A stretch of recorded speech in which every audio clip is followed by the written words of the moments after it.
We provide you the platform to turn your dreams into reality. Give wings to your aspirations with KR Mangalam University.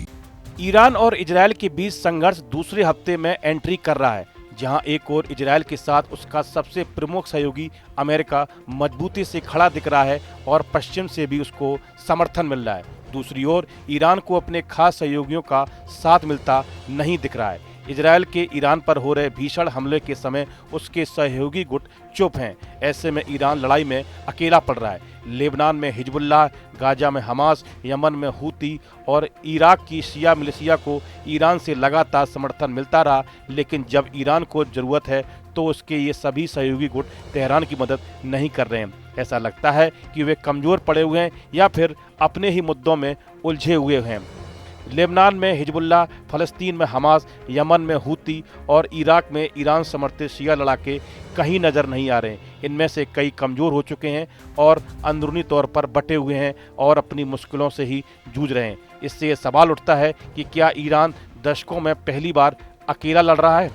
Lebanon में Iran के प्रतिनिधि तरह माने जाने वाले गुट हिजबुल्लाह ने तेहरान पर इजरायल के हमलों के बाद से कोई बड़ी जवाबी कार्रवाई नहीं की है। एक साल पहले तक शायद हिजबुल्लाह की ओर से ऐसे मौके पर कड़ी प्रतिक्रिया आती, लेकिन 2023 से लगातार हो रहे इजरायली हमलों से समूह की क्षमताएं कमज़ोर हुई हैं। गाजा में फ़िलिस्तीनी समूह हमास भी ईरान का खास सहयोगी रहा है। हमास अक्टूबर 2023 से इजरायल के हमलों का सामना कर रहा है। इजरायल के हमलों ने गाजा को खंडहर में बदल दिया है और हमास के कई वरिष्ठ नेता अब तक मारे जा चुके हैं। ऐसे में हमास फिलहाल ईरान की मदद करने की स्थिति में नहीं दिख रहा है। इजरायल के हमलों पर वह भी चुप लगाए बैठा है। यमन के हूती विद्रोही हाल के महीनों में काफ़ी ज़्यादा सक्रिय दिखे। हूतियों ने इजरायल पर कई मिसाइलें दागी हैं। लाल सागर में भी हूतियों ने अपना दम दिखाया, लेकिन अब वे भी खामोश नजर आ रहे हैं। इराक में ईरान से जुड़े शिया मिलिशिया को लंबे समय से अमेरिकी हमलों का सामना किया है।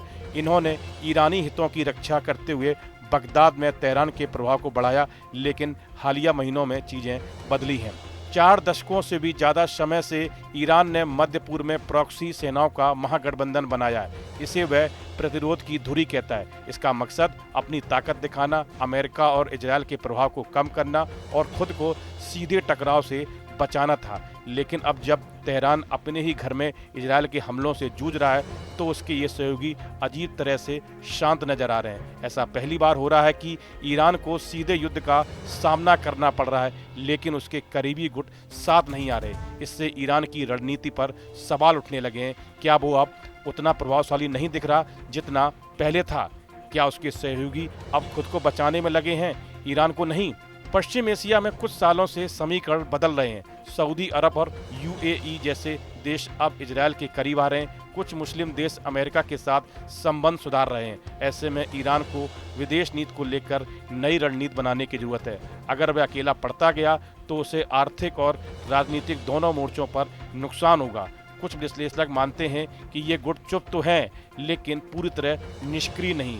जैसे ही इजरायल और ईरान की जंग और तेज होती है तो ये गुट धीरे धीरे सक्रिय हो सकते हैं। वे पहले अपनी स्थिति मजबूत कर रहे हैं, फिर सही समय पर हमला बोल सकते हैं। यानी चुप्पी का मतलब हार भी नहीं हो सकता, ये एक रणनीतिक इंतजार भी हो सकता है। अगर ईरानी गुटों से मदद नहीं मिलती तो उसे अकेले ही इजरायल का सामना करना पड़ेगा, जो कि सैन्य ताकत और तकनीक के मामले में कहीं ज़्यादा आगे है। यह ईरान के लिए भविष्य की रणनीति और ताकत को लेकर बड़ी चुनौती बन सकता है। इस वीडियो में फिलहाल इतना ही। आप बने रहिए न्यूज नेशन के डिजिटल प्लेटफॉर्म के साथ। जहां भक्ति है हर शब्द में, कथाओं में छुपे हैं दिव्य रहस्य और ज्योतिष देता है जीवन को दिशा। धर्म से जुड़ी हर बातों को जानने के लिए हमारे चैनल स्तुति को सब्सक्राइब करें। चैनल पर जाने के लिए इस लिंक पर क्लिक करें।